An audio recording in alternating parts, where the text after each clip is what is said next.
अस्सलाम वालेकुम रहमतुल्लाहि व बरकातुहू। मोहम्मद इब्राहीम चकवाल से सवाल कर रहे हैं कि मुफ्ती साहब ये बताएं कि मैं एक जनाजे पे शामिल हुआ तो मैंने एक अजीब बात देखी कि मैयत के साथ एक छुरी भी रखी गई थी। जब तदफीन का अमल मुकम्मल हुआ तो वो छुरी उससे जुदा कर दी गई। तो इसका शरीयत में क्या तल्लक है? जी, इसका शरीयत के साथ तो कोई तल्लक नहीं है। और पाकिस्तान में कुछ कबाइल, कुछ जो बरादरीस हैं वो इस तरह के अमल करती हैं, हालांकि शरीयत में इसका कोई भी तल्लक नहीं है। हमारे यहाँ, हमारे नज़दीक भी ऐसे कुछ कबाइल आबाद हैं कि मैं कभी कभार उनके निकाह की तकरीबात में जाता हूँ तो मैंने देखा है कि दूल्हा के साथ एक छुरी भी होती है। और एक बार तो मैंने उस दूल्हा से ये पूछा भी कि ये जी आपने जो छुरी पकड़ी हुई है, छुरी को बाकायदा तौर पर एक गलाफ की शक्ल दी गई थी, ऊपर मोती और बड़े खूबसूरत किस्म का उसको बनाकर उसने दूल्हा ने हाथ में पकड़ा हुआ था। मैंने कहा ये छुरी लाने का क्या मकसद है?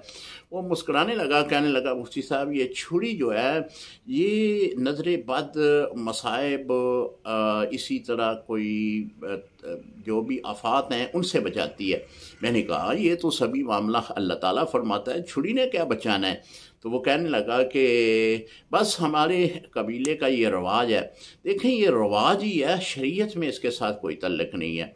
बाज़ औरतें जिनके यहाँ कोई बच्चा पैदा होता है वो भी जब छिले के दौरान बच्चे को बाहर निकालती हैं या फिर खुद निकलती हैं तो वो भी इन जो है हाथ में छुरी पकड़ती हैं या माचिस पकड़ लेती हैं। ये भी एक गैर शरई बात है इस्लाम का, इसके साथ भी कोई तल्लक नहीं है। लिहाजा मैयत के साथ छुरी को ले जाना या शादी की तकरीबात में अपने साथ छुरी को ले जाना, दूल्हे का अपने साथ छुरी को रखना, या जिसके यहाँ बच्चे की वलादत हुई है उस के वालदा के सर के करीब सरहाने में छुरी का रखना या उसका छुरी का पकड़ना, ये सब जो है गैर शरई रस्म व रवाज है। इस्लाम का इसके साथ कोई तल्लक नहीं है।